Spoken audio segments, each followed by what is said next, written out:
Before we begin, I would like to extend our sincere apologies for the delay in starting today's session due to an unexpected issue that we hadn't anticipated. We were slightly held up. We truly appreciate your patience and understanding, especially to our esteemed speaker, Mr. Anjana Dodampe, and all of you in the audience for bearing with us.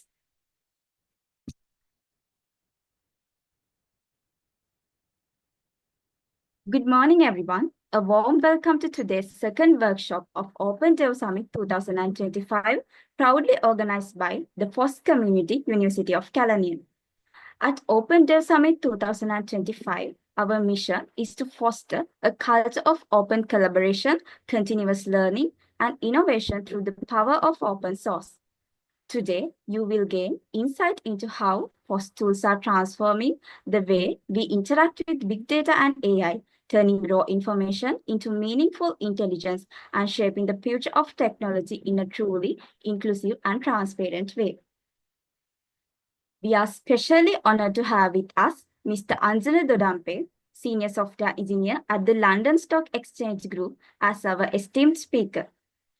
Mr. Anjana brings a wealth of expertise in implementing cutting-edge technologies to solve complex challenges in data science and artificial intelligence. I encourage all of you to engage actively, ask questions, and share your thoughts throughout the session. To officially begin today's workshop, I would like to invite the President of FOSS Community, Imesha Dilshani, to deliver the welcome speech.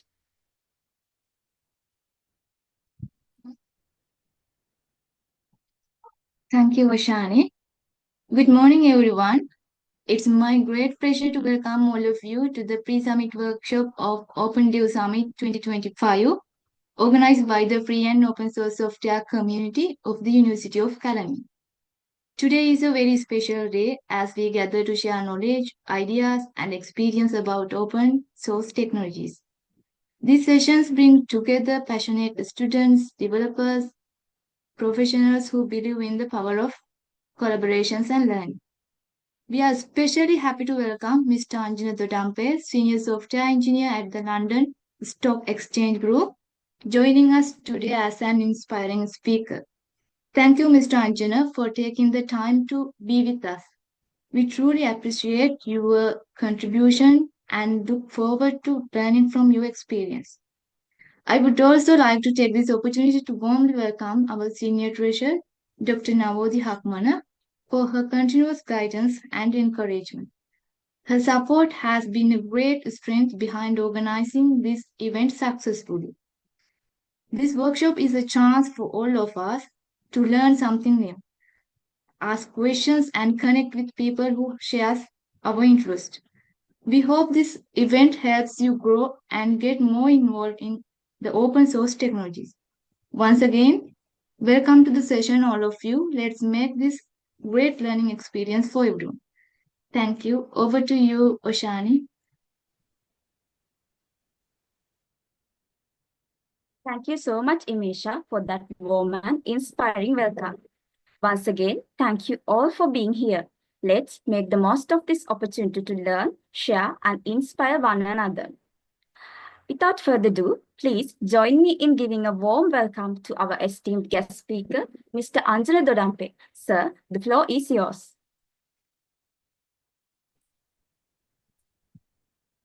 Good morning, everyone. Thank you, Shani, for that nice introduction. So I hope I'm loud and clear, right? Yes. Yes, sir. Let me share my screen.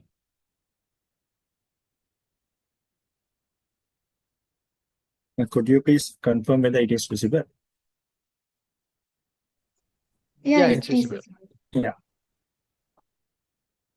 Once again, good morning, everyone. So first thing first, a very good morning to everyone. So let's begin today's session.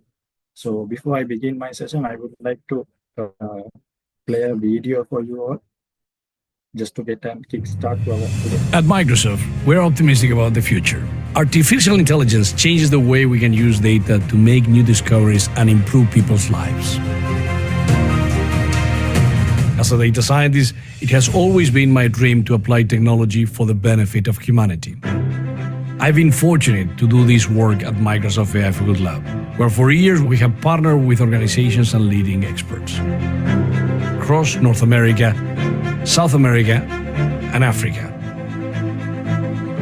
We are using AI to update maps of communities around the world to help ensure they receive the essential resources they need, to understand where people and structures are located so we can better prepare for and respond to natural disasters. We can even use AI to assist doctors in early diagnosis of these diseases to help people live longer, healthier lives. In some cases, AI isn't just a solution, but is the only solution we have. Though we have learned and accomplished so much, there are still so many more opportunities to improve the lives of people around the world.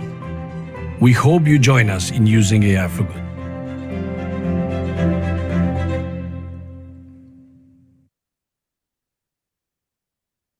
So after watching that video, I'm pretty sure that you have gained insights on how AI is changing the world. So when it comes to AI, we need a fuel to power this AI. So data is the fuel that powers this AI technologies. So today, as you already saw in that video, AI is causing a massive platform shift. So we have so many number of latest cutting edge technologies, technological revelations. So I would like to ask from the audience whether have you watched this YouTube series, The Age of AI? Can someone confirm? I would like if you could interact with me as well, so we can make this session more engaging.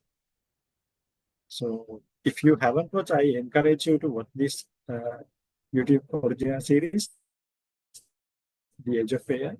It shows how different, how AI is applicable in different domains. So as I mentioned earlier, so if we consider AI as the supercar, we can take data as the fuel to drive the supercar forward.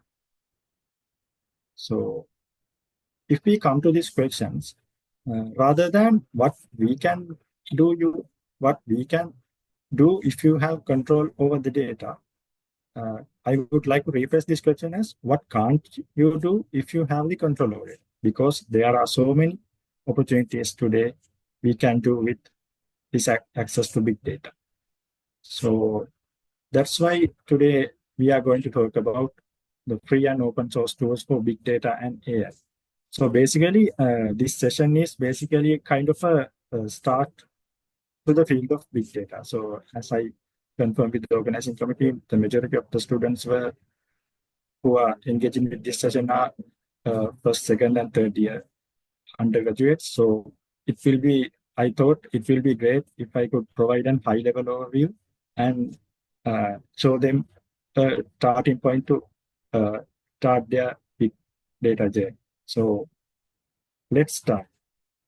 So as you know, I'm Anjana Dodampe, so I have been undergraduate like you a few years back, and currently now I'm working as a full-time software engineer at London Stock Exchange Group. So I'm mainly working in analytics domain. So I mainly focus on data engineering and data analytics stuff. So to take you through our today's session, I have lined up my session under these topics. So first, we will talk about the introduction to big data and free and open source tools. Then I hope to talk about the Apache Hadoop, Apache Spark, Apache Airflow, and how these tools integrating and how real-world applications are made. So let me walk you through this segment separate. So when it comes to introduction to big data, so what is actually big data? Can anyone from the audience give a simple explanation to this question? What is big data?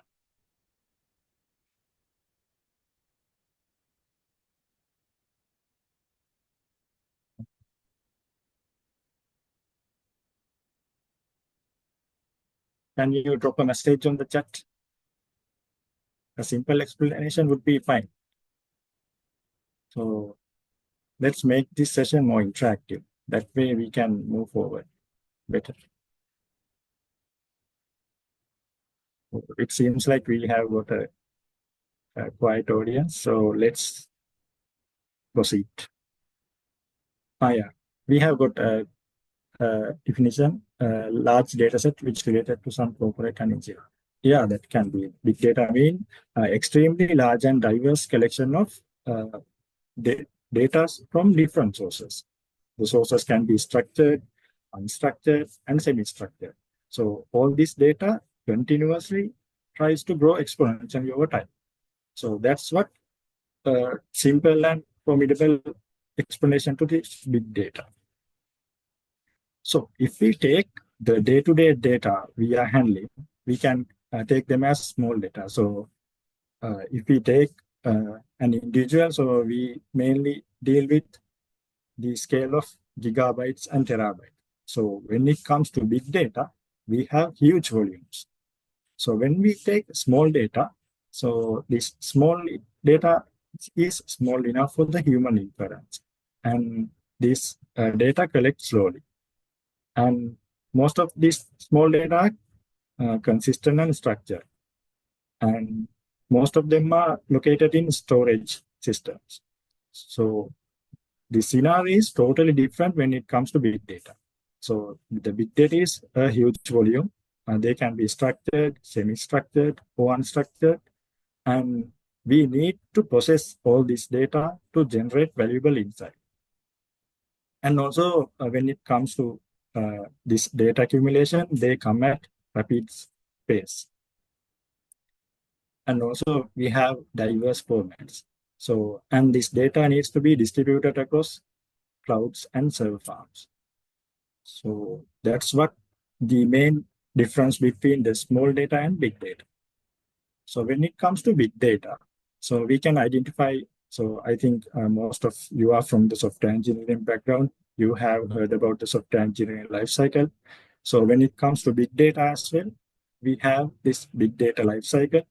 So first, as the first stage, we have particular business problem. So we need to identify the business case. We have to study that business case and come up with the appropriate solution. Then we need to collect data and we have to model that data.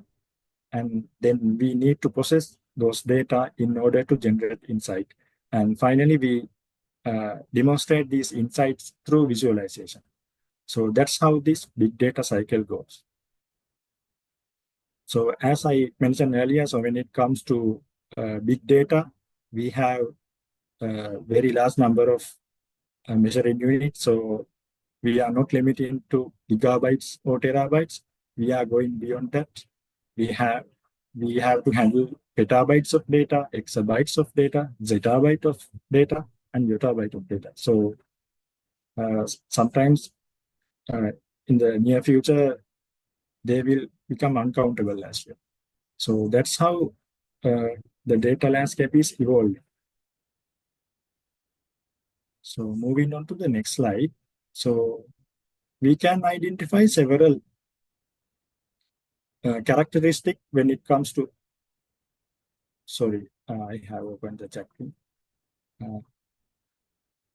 So when it comes to big data, we have significant characteristics where we can identify only in this big data. They are velocity, volume, variety, and veracity.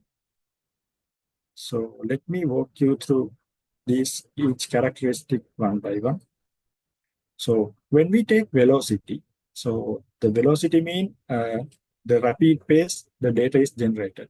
So we get these big volumes of data continuously through different kinds of processes.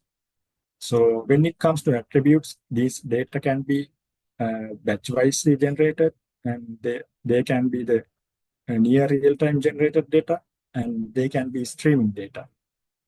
So in order to drive these data, we need to have improved connectivity and hardware, and we need to have rapid response times, and we should process pre-calculated analysis. So that's how velocity is making a mark in this big data characteristic. So when we talk about the next characteristic, volume. So when it comes to volume, we have to quantify the scale of data, and we have to increase the amount of stored data when it comes to volume, big data. So this volume can be measured by, as I mentioned in the previous slides, we have different measuring units: petabytes, exabyte, and zettabytes. So this volume aspect drives by the increase in data sources and the higher resolution sensors when it comes to IoT kind of devices and scalable infrastructure like cloud resources. So when it comes to variety, we can identify this big data comes from different sources. They can be coming from machines, people, and processes. And there can be different kinds of data sources as structured, semi-structured, and unstructured. So structure, complexity, and origin are the main attributes of this variety characteristic. And when it comes to drivers, the major drivers are the mobile technologies. So as you know, today we have all the access to the world in our palm through mobile phone. So likewise, mobile technologies have rapidly influenced the generation of data. And we have scalable infrastructure and resilience and fault recovery and efficient storage and retrieval. So these are the drivers when it comes to variety characteristic of big data. When it comes to veracity, veracity is the quality of data, the accuracy of data that comes from different processes and people. So the main attributes that carry forward this veracity quality is the consistency and completeness of data, integrity, and the ambiguity. So when we talk about the drivers of this veracity, we can identify the cost and traceability and robust ingestion and extract, transform, and load mechanism. So that is, ETL is a kind of mechanism that involves with data pipelines. So I will explain it further down the presentation. So all these ways of big data come in hand and collaboratively at another way to this spectrum, it is the value. So by quantifying this all velocity, volume, variety, and veracity kind of characteristic, we derive value. So the fifth V is the most important when it comes to the business aspect, the value of data. So everything come in hand to generate these valuable insights. So that's the major significance and the value of big data. So if we take big data in daily life, so in almost every process we involved in today, we can identify big data is taking effect. So for example, you can see how product searches are analyzed from different search engines and different vendors, and how when you order through online, how they consider based on past orders, how they suggest new products, and how they track new items in shopping carts, and how they review the ratings and likes, and they suggest the most appropriate product for the users. So likewise, we can see the big data really play an impactful way in our day-to-day life. So most of the major companies, Amazon, Netflix, Google, Spotify, Meta, they all are using recommendation engines with the power of these big data technologies. So let me share another video that shows the impact of big data on people.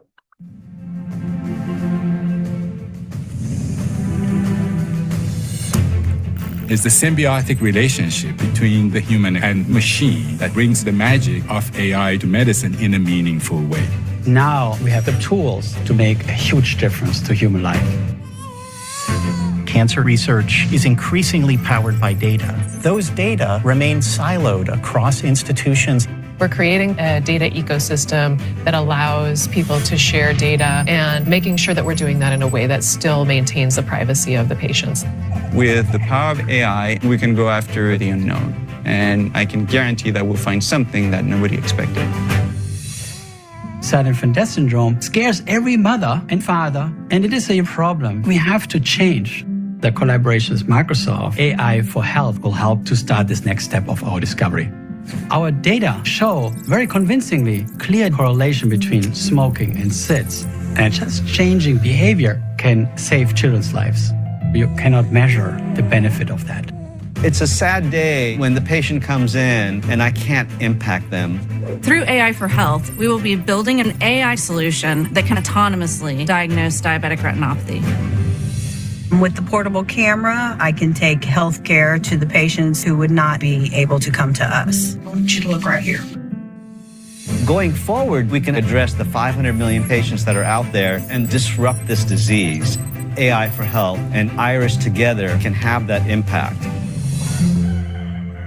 Today, there are 200,000 leprosy patients diagnosed every year. If you catch it in the stage of a skin lesion, you can cure the person. We are teaching an AI algorithm to recognize leprosy in an image of a skin lesion. With AI, we can help patients help themselves to get to the right experts at the right time.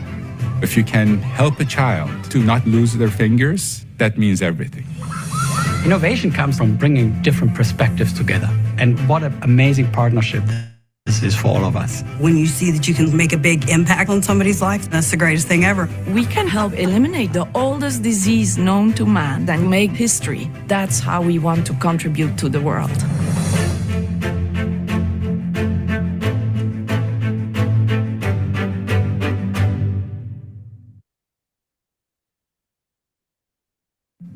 So from that video, you have witnessed how AI technologies is impacting people. So this big data landscape is what powering AI to perform at its best.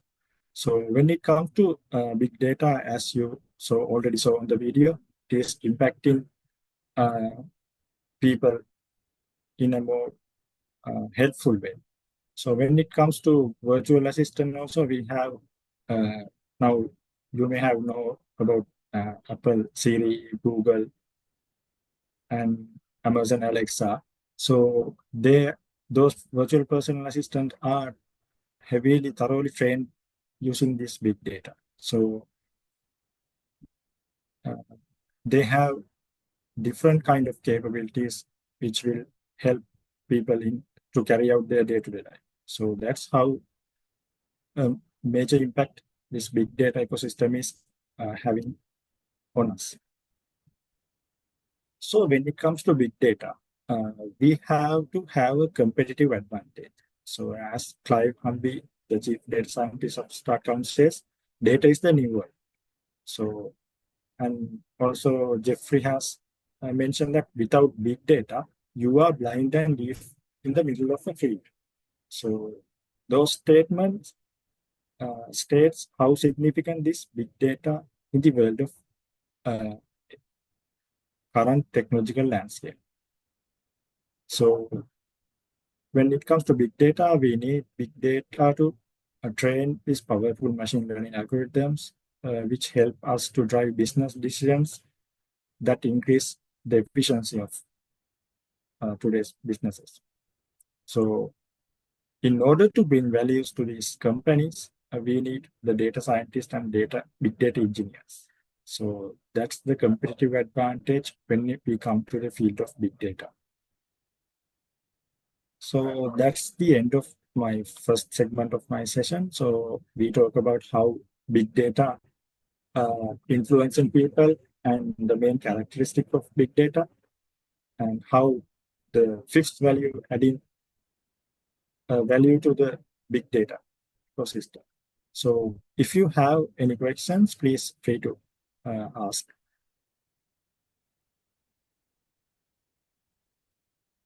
Yeah, I have a question. Yeah, I will share the links with you.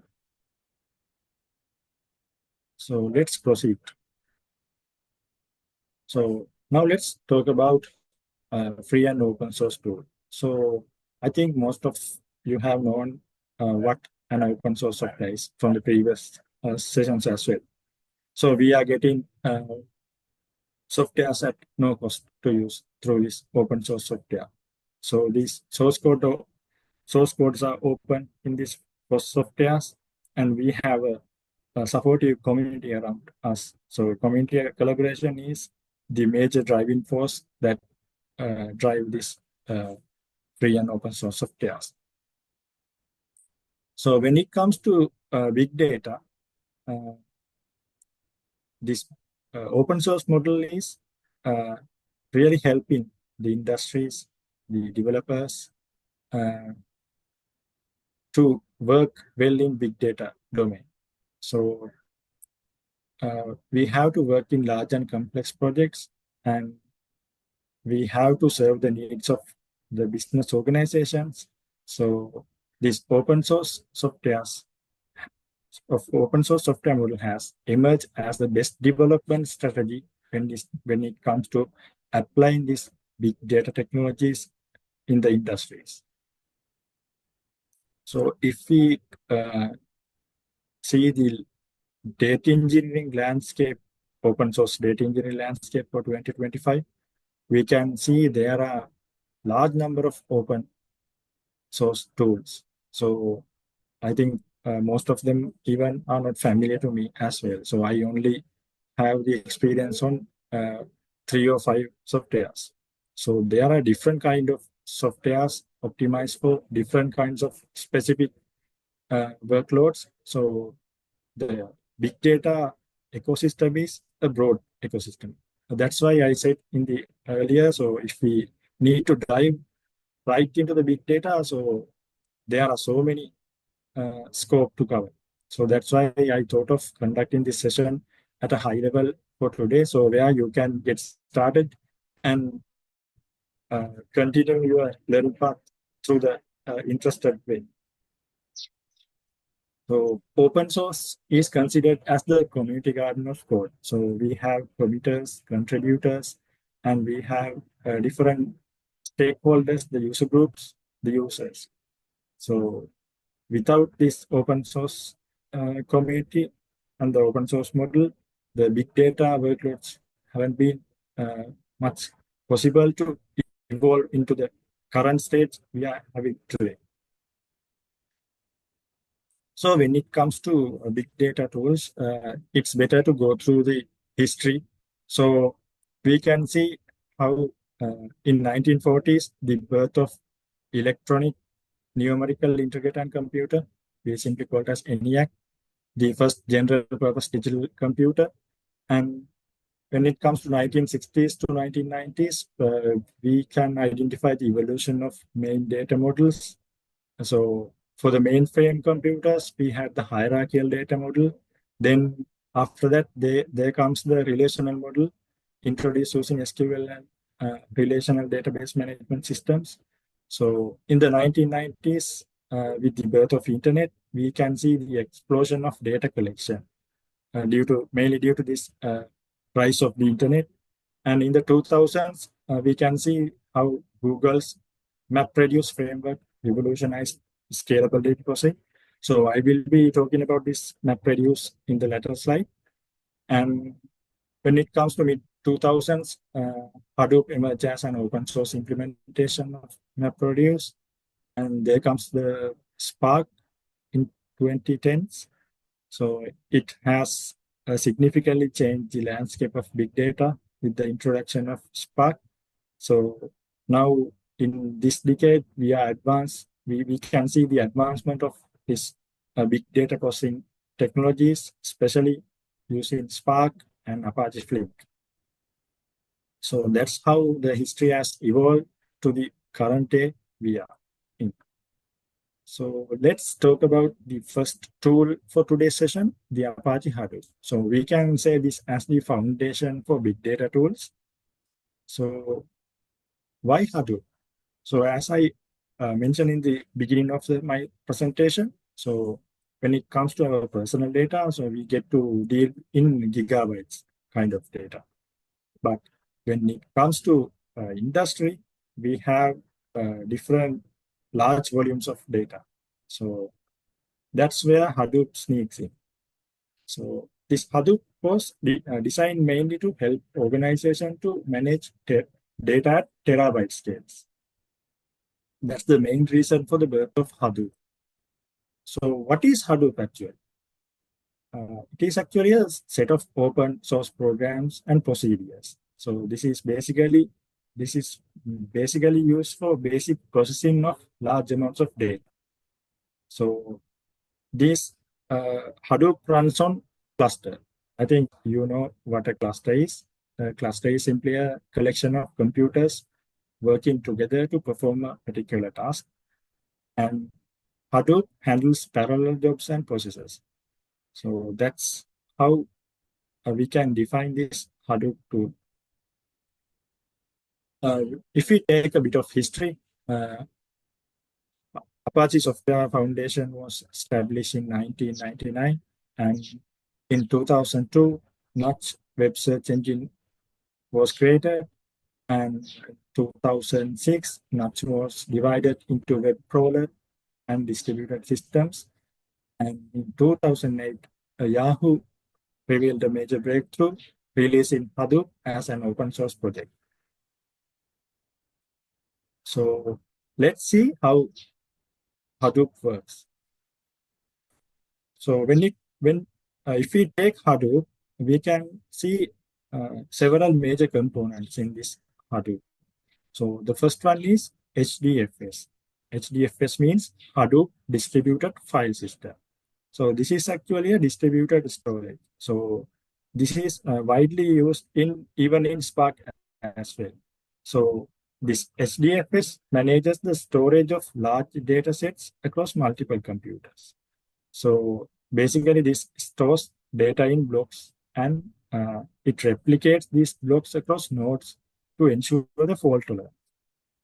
So fault tolerance means even when it's in a failure state, it's trying to recover. So this HDFS allows high throughput access, and it reduces the network latency. So that's why it significantly supported Hadoop to emerge as a revelation technology back then. Then we come to the most important part, the MapReduce. MapReduce is a distributing algorithm which is used for distributed processing. It is a programming model, I would say. It helps to process large-scale data sets. So this MapReduce breaks the data processing into two phases, as map and reduce. So basically, this map is what it does is it distributes subsets of data to different nodes for parallel processing. And the reduce doing is it combines this output from different nodes into a summarized result. So I will show you the behind mechanism of this MapReduce in the latter slide. And then we have the next component, yarn. Yarn means yet another resource negotiator. So this is actually a resource management component of Hadoop. This allocates cluster resources like CPU, memory among our Hadoop application. So that's what the major components of Hadoop brings into this ecosystem. Moving on, so if we take the advantage of Hadoop, we can see the cost. This Hadoop framework is cost effective because it utilizes commodity hardware and it reduces the infrastructure expenses and scalability.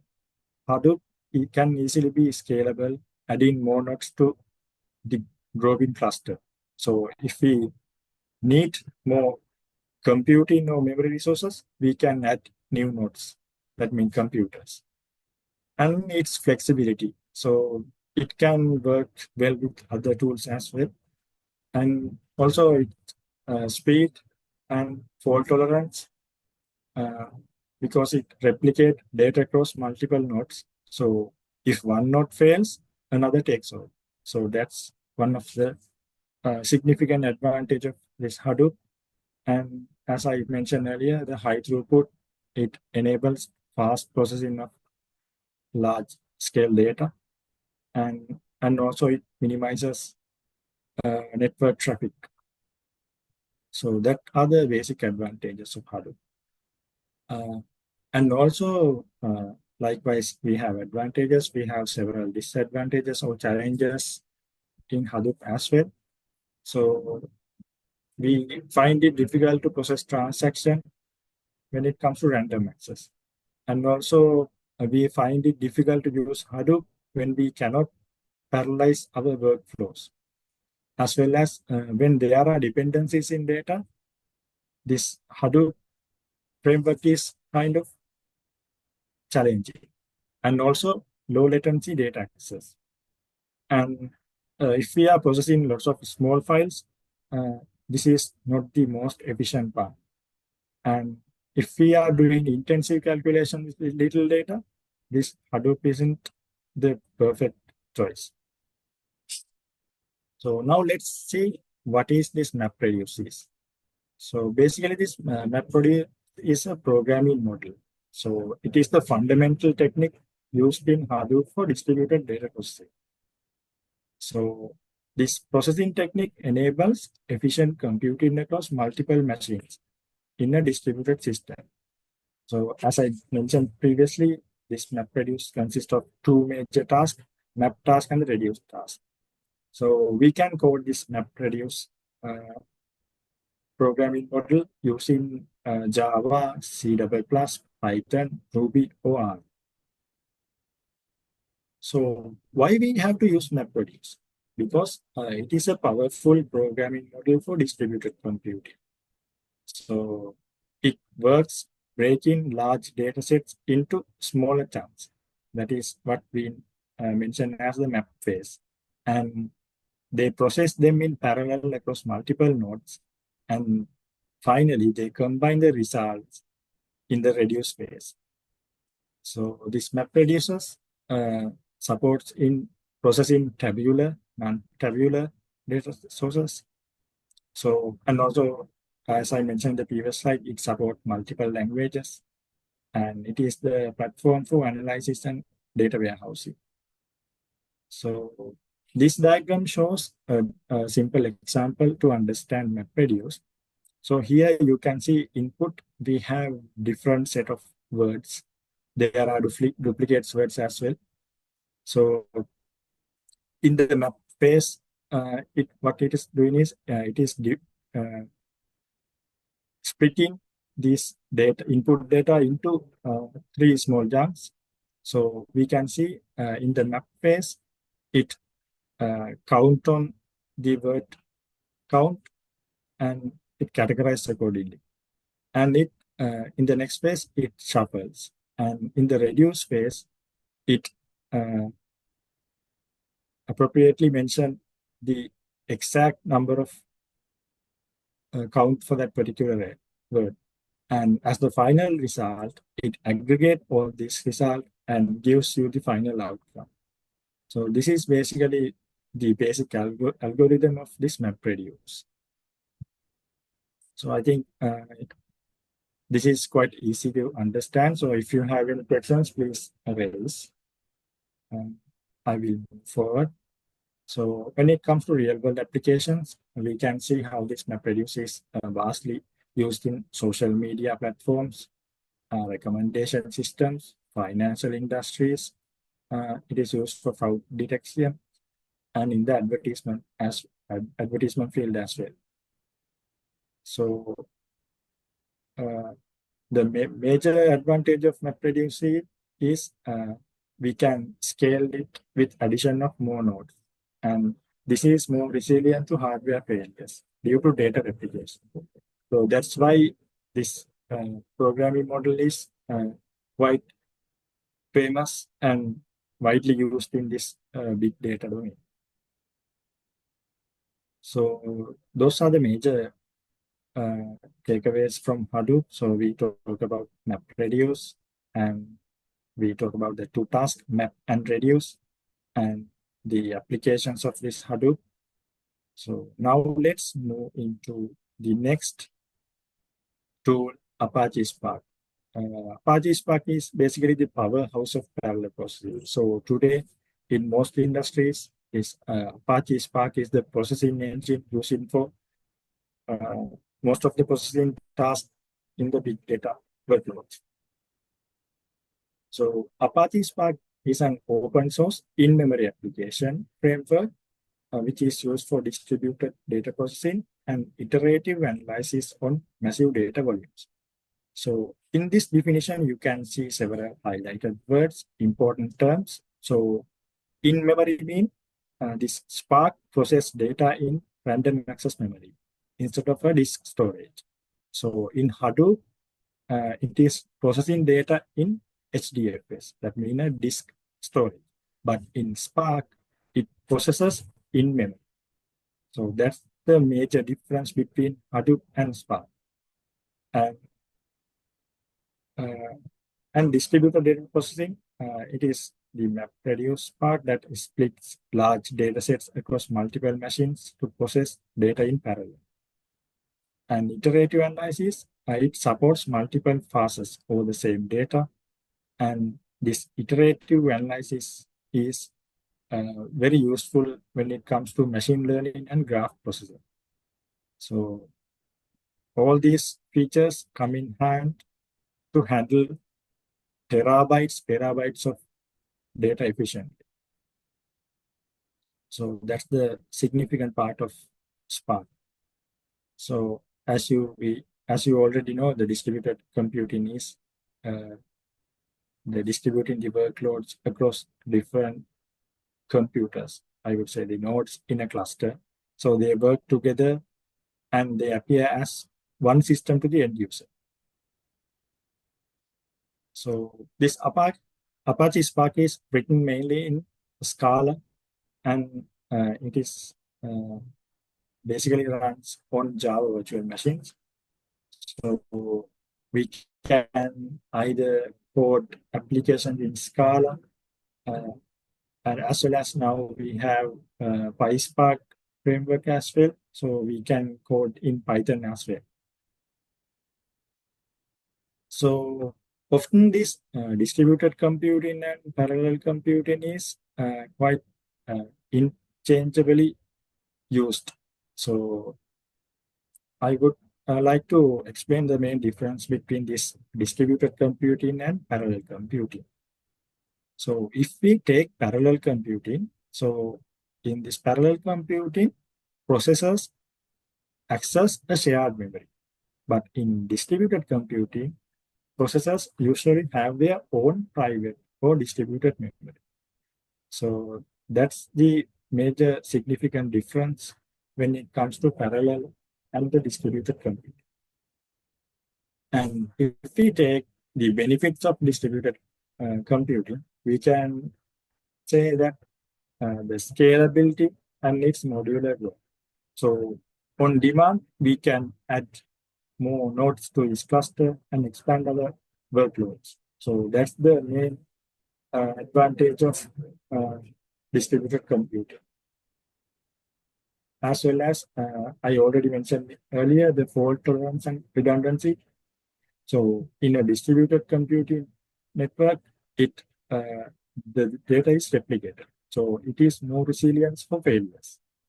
So fault tolerance and redundancy is another major benefits of this distributed computing. So when it comes to Spark, Spark utilizes the power of distributed computing. So this fault tolerance, as I explained earlier, so it is the system's ability to continue operating properly even when some of its components fails. So this Spark is mainly utilizing those important features of distributed computing in data processing. So these are the features, as I already explained. The Spark provides a significant amount of speed due to its in-memory processing, and it offers you a unified framework to manage big data processing, and it offers the flexibility to work in different languages, Python, Scala, and Java. So Apache Spark and MapReduce compare. So as I explained previously, in the traditional approach of MapReduce, we are creating MapReduce jobs for completing tasks, interactive queries, and online event hub processing. So in this workflow, we can see we are writing the process operation into a HDFS. That means a storage for a HDFS data storage. So when it comes to Spark, it is utilizing its in-memory capability. So here you can see initially the input data is written to HDFS, but after computing using CPU and memory, it keeps the results in its memory. So by doing so, we can minimize the disk input-output time that is spent on writing to HDFS significantly. So that's one reason why Spark emerged predominantly passing Hadoop for the MapReduce. So when we take Spark and big data, so Spark supports several domains, data engineering.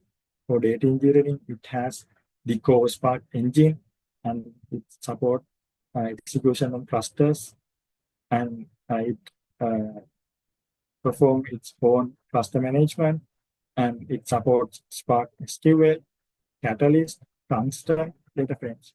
And also we can utilize Spark for machine learning workloads as well. So Spark has got this Spark ML machine learning library. So we can run machine learning on big data workloads as well. So that's what we learn from Spark. So the major takeaway from Apache Spark is it is an open source in-memory application, which is widely used for distributed processing. And it is also prone to scalability and fault tolerance. And it avoids expensive disk writing time, and it provides much faster access to processing data, overcoming the time-consuming disk write and read operations. So those are the major takeaways from Apache Spark. So before moving to the next segment, I would like to play another video, how this big data is impacting world.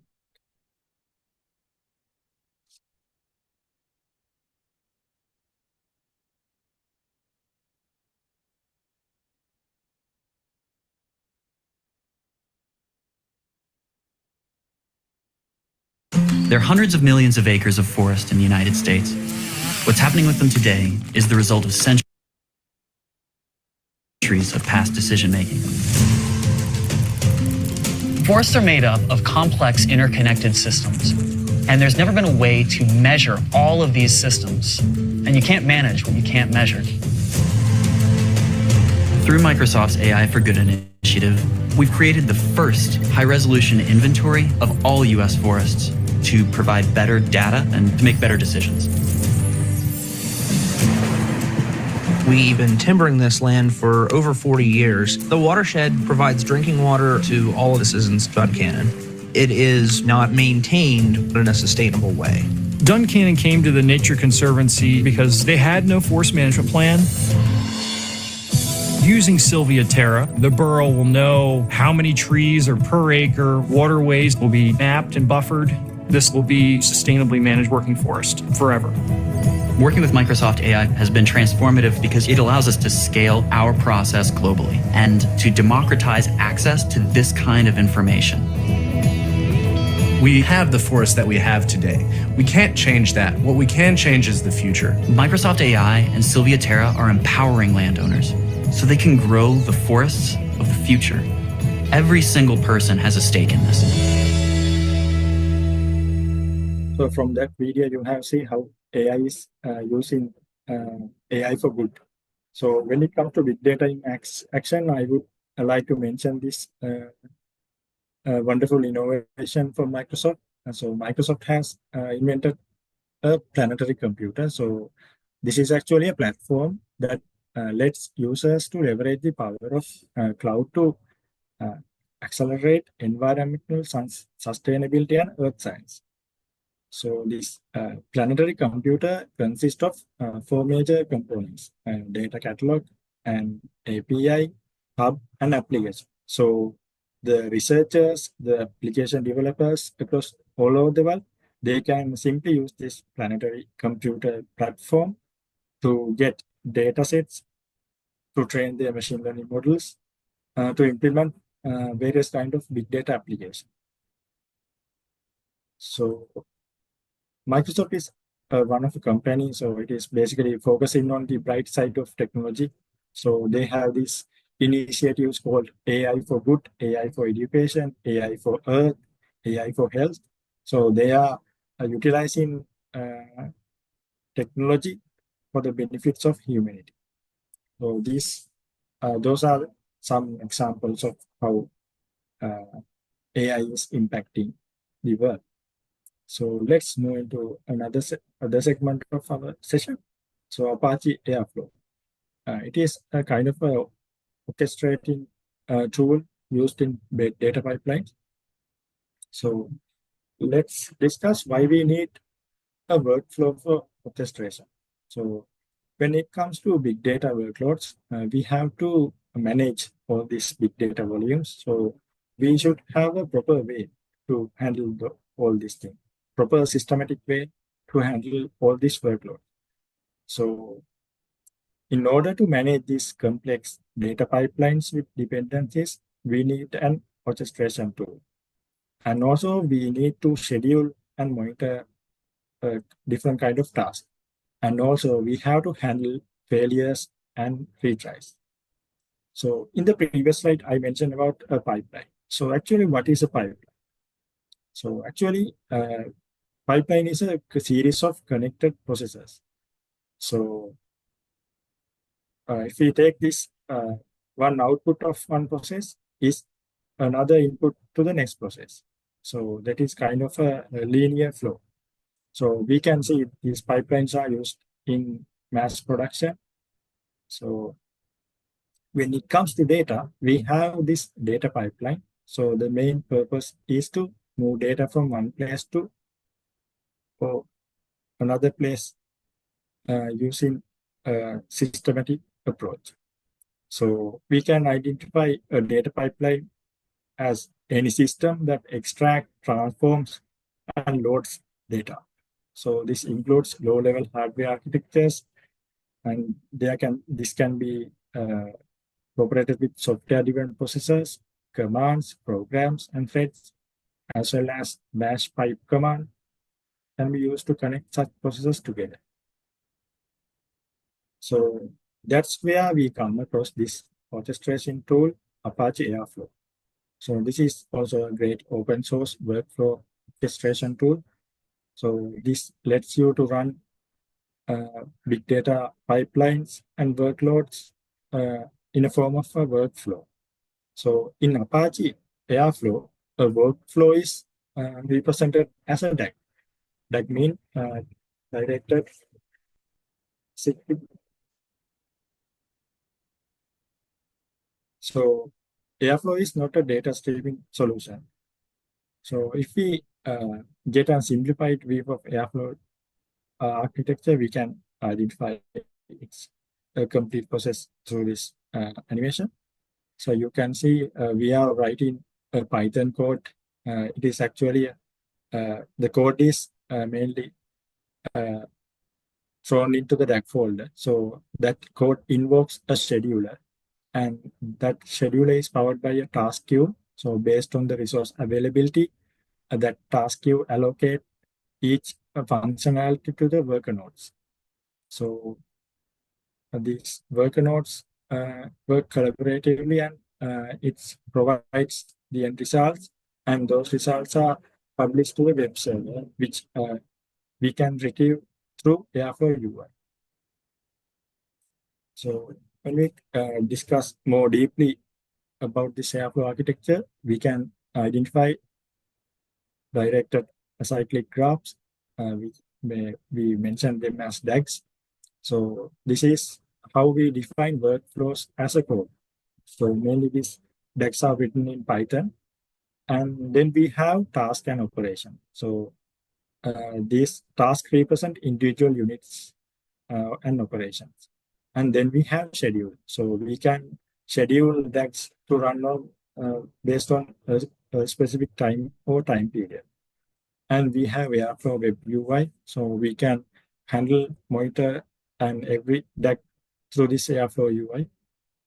And then we have metadata database, so it basically stores information about all these DAGs, tasks, and runs involved in this Airflow workflow. So when it comes to key concepts in Airflow, we can identify different kind of operators. So we have bash operator. So we can use this bash operator to run bash command. And then we have Python operator. We can use this operator to execute Python functions. And we have Hadoop operator. We can use this operator to run Hadoop related tasks. And we have Spark submit operator. So we can use this operator to submit Spark jobs by triggering through a Airflow DAG.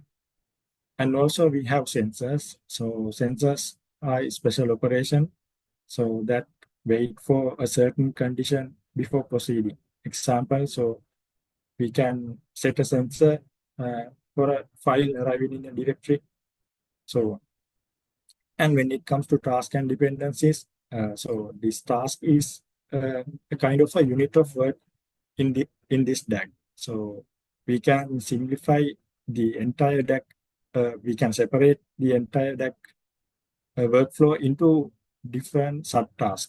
So these tasks execute independently.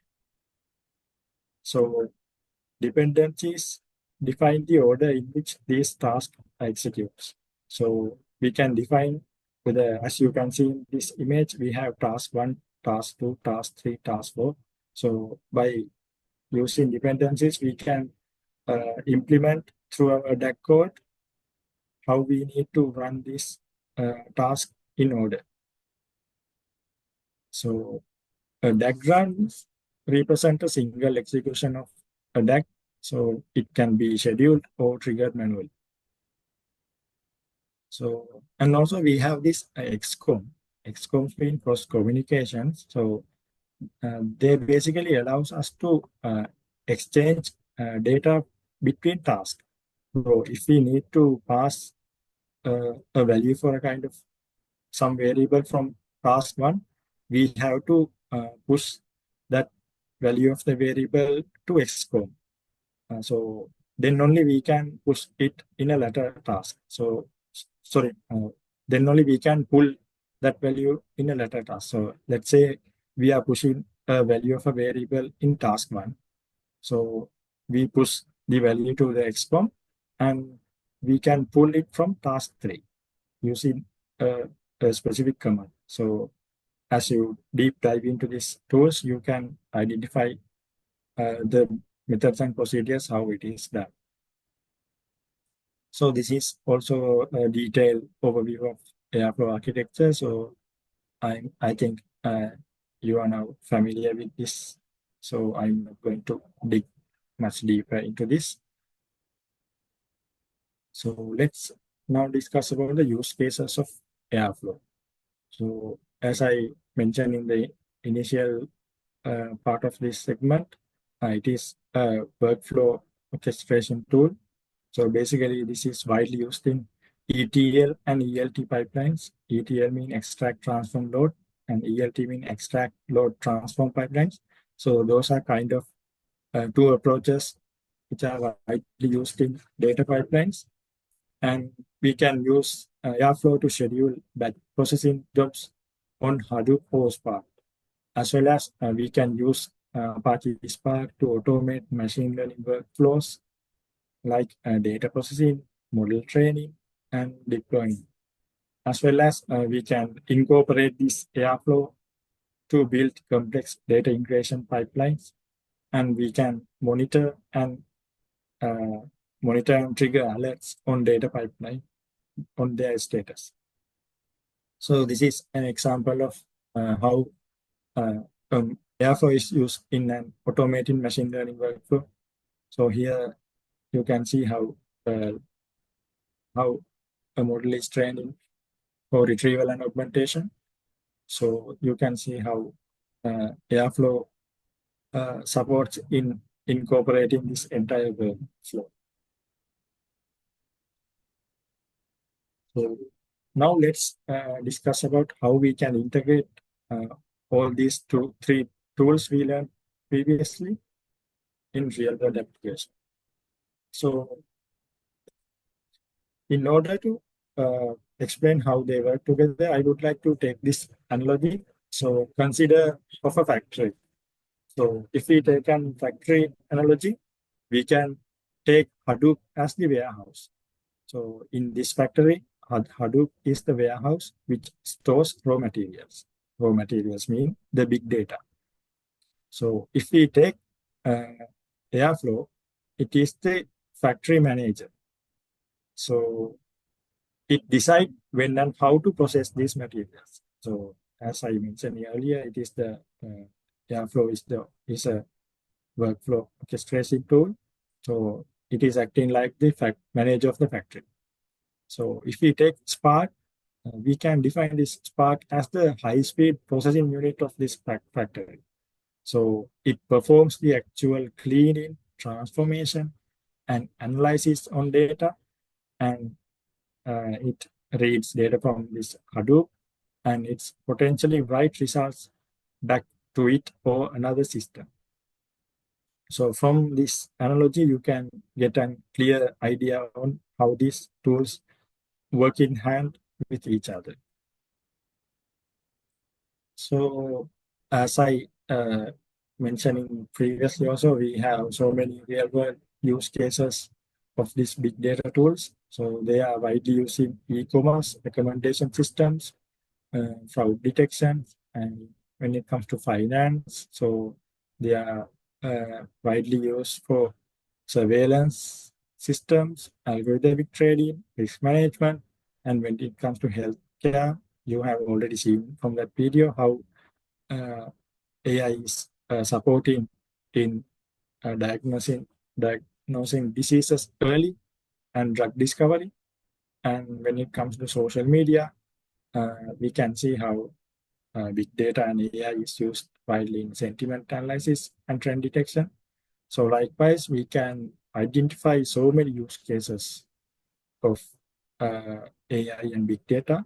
So those use cases have been implemented practically using these big data tools. So now we are coming towards the end of the session. So I would like to give a few insights on how you can get started. So as I explained earlier, this is not kind of a deep dive session. So basically, this is kind of an introductory session to big data tools and AI. So how you can get started?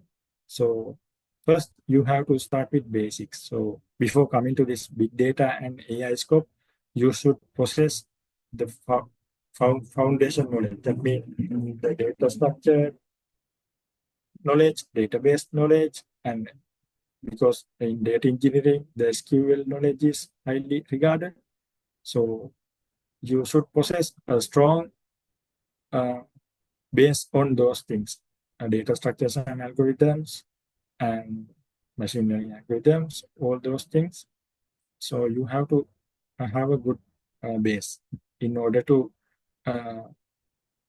stay afloat and strong in this big data domain. So if you need to process big data and basic processing, you can use Hadoop And you can use Spark for fast and versatile data processing, and you can use Airflow for orchestration and scheduling. So you have to focus on why. So first, before implementing any big data solution, you need to focus mainly on this why. Why you need to store petabytes of data. So if you need to store petabyte of data, you should identify a proper storage solution. So when it comes to Hadoop, it has Hadoop distributed file system. And if you need to process data quickly for machine learning, so you have to come across how you can use ML libraries like Spark ML with Spark.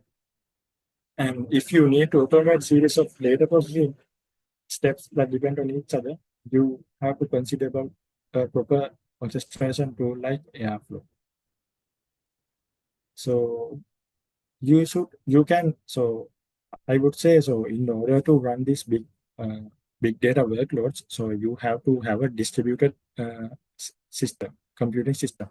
But if we take our laptop, so we only have a single instance there. So it's quite a bit hard to run these big data workloads on a single laptop. So in order to get the basic knowledge, you can implement a simple kind of a model of a big data workload in your laptop. So for an example, you can simply try using installing Airflow and triggering a Spark job that reads data from a local file. So likewise, you can initiate a small example and you can get the basic idea on how to create a big data workflow using this big data tool. Then when you move to the industry, you will get the access to distributed computing. So mainly in the industry, most industries are using cloud technologies. So they are mainly running big data workloads there, AWS Cloud, Google Cloud, and Azure. So there you have all the resources and manage workflows to run all your big data workloads. So as the beginners, you have to grab all the foundation knowledge, and you have to have a strong base. So then only you can survive in this big data field. So all you need to learn is continuously learn. Even if you are graduating, you have to keep learning. So without learning, you can't keep your pace up with the rapid changing world. So there are so many online resources. So when it comes to big data, you have AWS code training sessions free. So most tutorials are free. And also you have Microsoft Learn, which is a great learning platform. So you can find a different career path and you can continue your learning through them. And in Coursera, Udemy, and many other sources are also there. You have to learn. So grab these basic principles and start learning today. So as you can see, the hype about big data. So I think you have experienced how large language models generated a rapid hype recently. So likewise, this big data field is evolving. So as you can see in this image, it is expecting a massive growth in global data. Global data is expected to be in zettabyte by 2025. So you can see how vast this field is and how rapidly this field is evolving. So you have to stay up to date with this rapid pace in big data. So if we take this, the report issued by World Economic Forum, you can see the big data specialists and the job roles associated with AI and machine learning are in the forefront. So they are rated as the top fastest growing job. So it's now it's a good time to focus on all those domains to stay afloat in the industry. So keep learning. And when it comes to big data, we come across several challenges. So the most commonly reported big data challenge include the lack of data talent and skill. That's why I mentioned there is a scarcity of professionals who have knowledge of this aspect in industry. So you can start learning and grow your knowledge, and you can then become a professional one day. So when it comes to this big data landscape, we can find so many job roles. We can find data scientists, data analysts, data engineers, business intelligence analysts. So likewise, so this big data domain is a broad domain. So we have different job roles. So and also you can't survive alone in this field. So you have to work together with other job roles as well. So data scientists need to work very closely with data engineers. So in order to a data scientist to perform well, they should have good quality data. So data engineers are the ones who generate and process quality data. So that's why the speed of data growth is quite challenging, as we showed in the previous slide as well from the infographic, and the problem with data quality and the compliance violation. So when it comes to industry, when it comes to training models, we have to deal with training models using data. So when it comes to data, we have to respect the sensitive aspect of data as well as when it comes to practical scenarios, it is quite complex to incorporate these machine learning and big data workloads in the industry. So the theories are there, but the practical implementation is quite hard. So that's quite challenging. So, and also we have so many security concerns as well. So likewise, those are the big data challenges. So before winding up session, I would like to give this insight to you as well. Like never before, our world is changing. Faced with some of our most critical challenges, human ingenuity triumphs. Today, the Microsoft AI for Good initiative enables a person with an idea to accelerate it, to give it scale, to create change for the better. Microsoft AI will help our work by empowering people to take action. Through AI for Earth, photos can now help save a species. With AI for accessibility, the visual world becomes an audible experience. Sanitarium peanut butter. And with AI for humanitarian action, first responders can target their efforts faster than ever before. It feels humbling to know that I'm actually helping another human being. Today, we are empowering others to forge new paths, to fight famine before a crisis strikes, and protect ecosystems by identifying forests down to a single tree. We have the forest that we have today. We can't change that. What we can change is the future. Microsoft AI is fueling some of the most passionate and creative people on our planet, with the help of citizen scientists, to make change once thought impossible real. AI will know and understand and model based on the child interaction. AI unleashes new possibilities to impact our world. And together, we're not just dreaming it, we're doing it.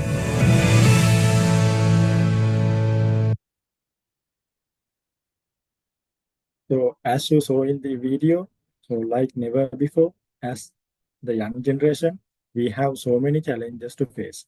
So when it comes to climate change, rising population, and the economic decline in all over the world, and the scarcity of natural resources. So as the young generation, we will have to face numerous challenges in the coming future. So one of our primary need of pure drinking water, it is expected to be run out by 2050. So as you can see how the path ahead is not very easy for us. So, but what we can be more optimistic about future is Now we have the technology like never before. So all we have to do is to use this available technology to pursue new dimension to all these, to solve all these challenges, the bright side of the technology. So we need to leverage technology for the betterment of our planet and people. So giving that insight, I would like to conclude my session with this quote from Satya Nadella. The future we will invent is a choice we make. So today we have the technology to empower everyone to achieve more. So as you saw in those videos as well, artificial intelligence is beginning to have an impact on the lives of people. So it has offered us so many unlimited opportunities. So we have so many untouched areas. So it is growing day by day. So there's still so much out there to be done. So as undergraduate, what you should do is you have to so as the ones from the software engineering domain. So what we are doing primarily is problem solving. So you can come up with better solution for all these problems, and you can solve them to impact the world around us and the people around us. So you have to use technology for good. So given that insight, I would like to conclude my session. So thank you for joining my sessions. And if you have any questions, you can raise them now.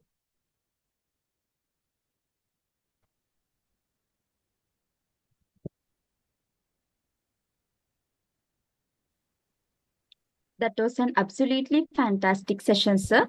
Thank you so much for sharing such valuable insight with us today. Now we have reached one of the most exciting parts of our workshop, the Q&A session. This is your chance to dive deeper, ask those burning questions, and share your thoughts directly with Mr. Anjana.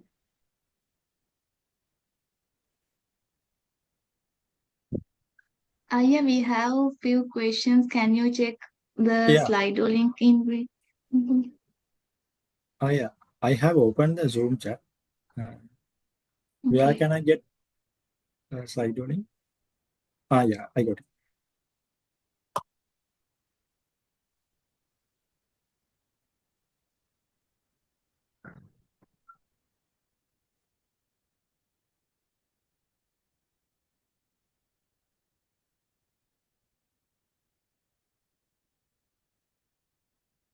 Yeah.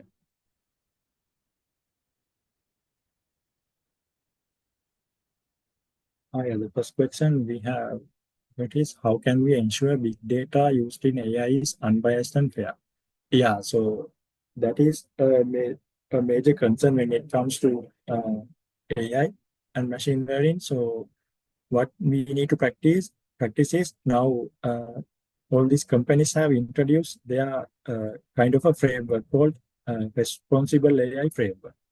So under that, so the most of the industries have agreed to adhere to those AI responsible framework. So under that one, they are mainly focusing on these kind of things, unbiased, AI being unbiased, and fairness of AI.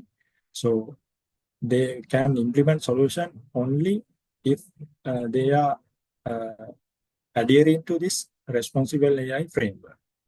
So that's how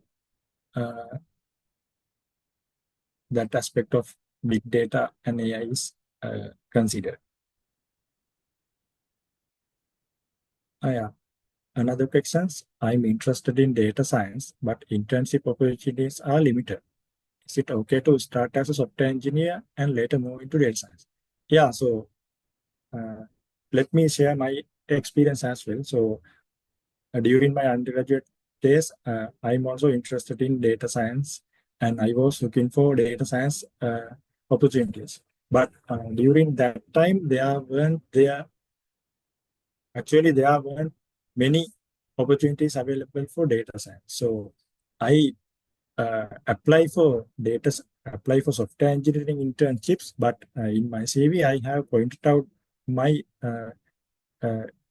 the areas I'm expertise in. So in the interviews also, I have clearly mentioned that I'm more majorly focusing on data science and data engineering landscape. So likewise, luckily, I got placed my internship in the analytics team when I was an intern. So there I get mainly to work with data engineering workloads.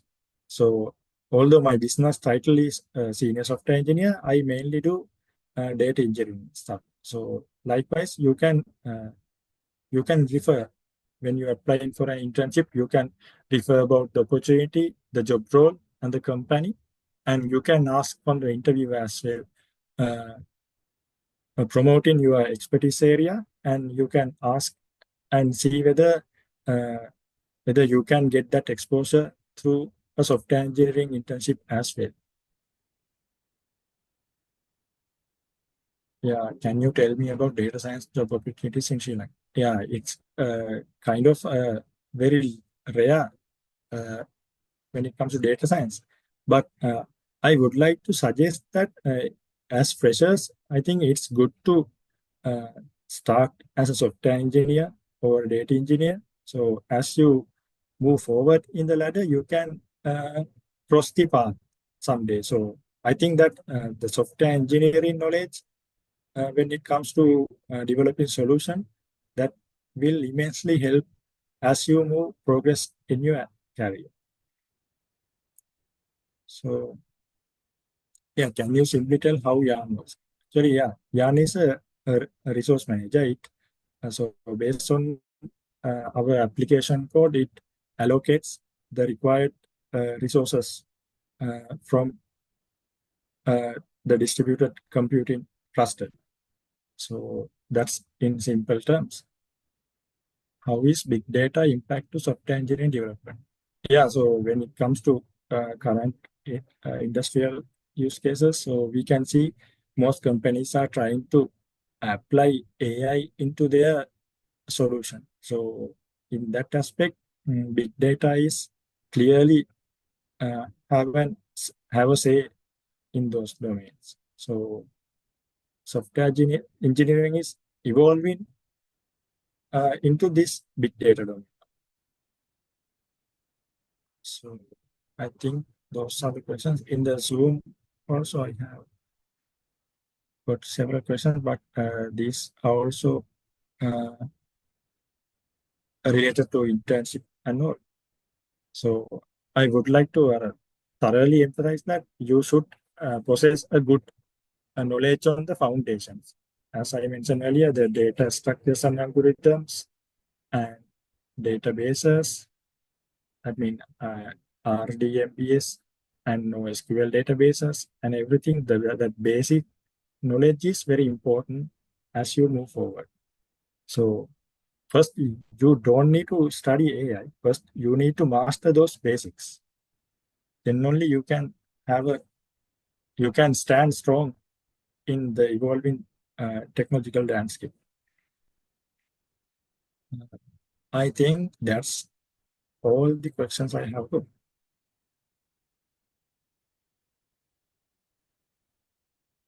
If you want to ask, you can unmute and ask as well.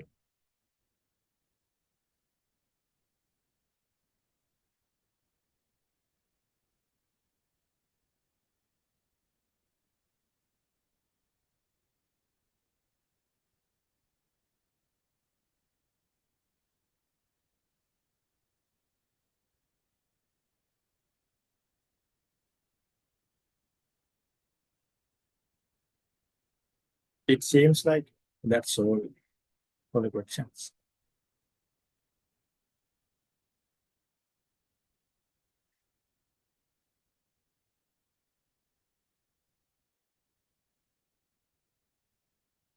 We have another question: how to survive in this data science and AI group? Yeah, that's what I mentioned. So you have to have a strong base foundation. So you have to possess all those fundamentals, knowledge on data structure and algorithms, and you have to stay up to date with the latest technologies. So you have to keep learning continuously. So you have to keep up to date with the world.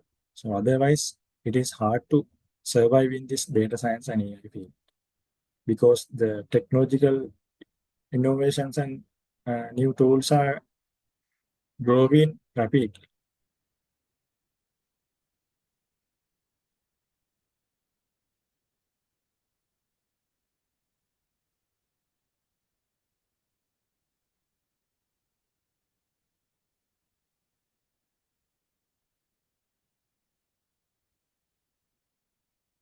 It seems like that's all. Can we get screen share? Sure. So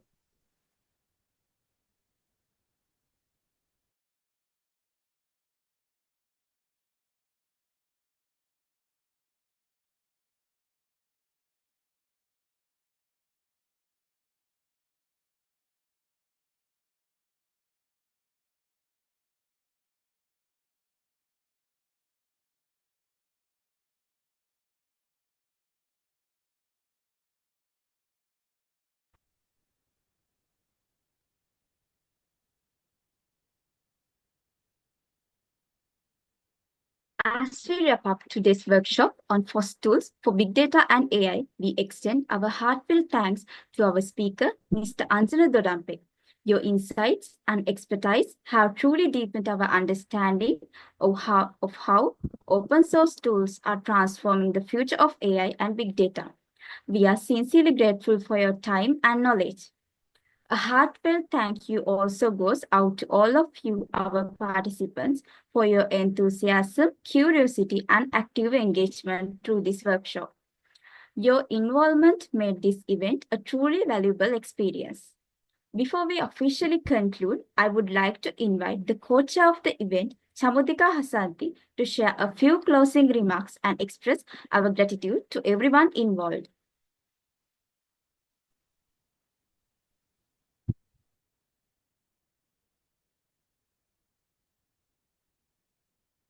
Good morning, everyone. First, I would like to sincerely thank to our guest speaker, Mr. Anjana Dodampe, for accepting our invitation and for being with us throughout the pre-workshop summit. Even though we had to shift to an online session, your support and flexibility made everything smooth and successful. We had a great session today about free open source software tools for big data and AI. It was informative and truly helpful. I'm sure all participants learned something new and meaningful today. So thank you again for being with us. Next, a heartfelt thank you to our senior Dr. Navadi Mekala for her continuous support and guidance. And also, I would like to thank all the participants who joined us from our university and other universities. It was wonderful to have you here with us. And also thank to the FOSS community, board members, and organizing committee for all your hard work. Lastly, I want to apologize for the delay at the beginning due to an unexpected incident. We truly appreciate your patience and understanding, especially to our esteemed speaker, Mr. Anjana Dodampe, and all of you in the audience for bearing with us. And once again, thank you to everyone who made this event truly special. Thank you. Over to you, Oshan. Thank you, Chamudika, for those thoughtful words. Before we conclude, just a few quick reminders. Stay connected with the FOSS community, the University of California, for more tech-driven events and workshops. Follow us on social media for updates. A feedback form will be shared, and we would greatly appreciate hearing your thoughts on today's workshop. Your feedback is crucial in helping us improve and provide even more valuable content moving forward. Also, we would love to invite to our next workshop on 6th of May. Join us online for a session led by Hansamali Gamage, Senior Developer at Next. She will guide you through the process of building modern web apps with You can find more details on our official website. As we continue with Open Dev Summit 2025, officially launched on May 3rd, we invite you to embark on an inspiring journey that runs through May 24th, 2025. Over the next few weeks, you will experience a vibrant blend of hands-on workshops, expert-led sessions, and interactive discussions, all focused on the future of technology through open source innovation. So, enjoy the journey ahead, keep exploring, and we look forward to seeing you at our upcoming workshops.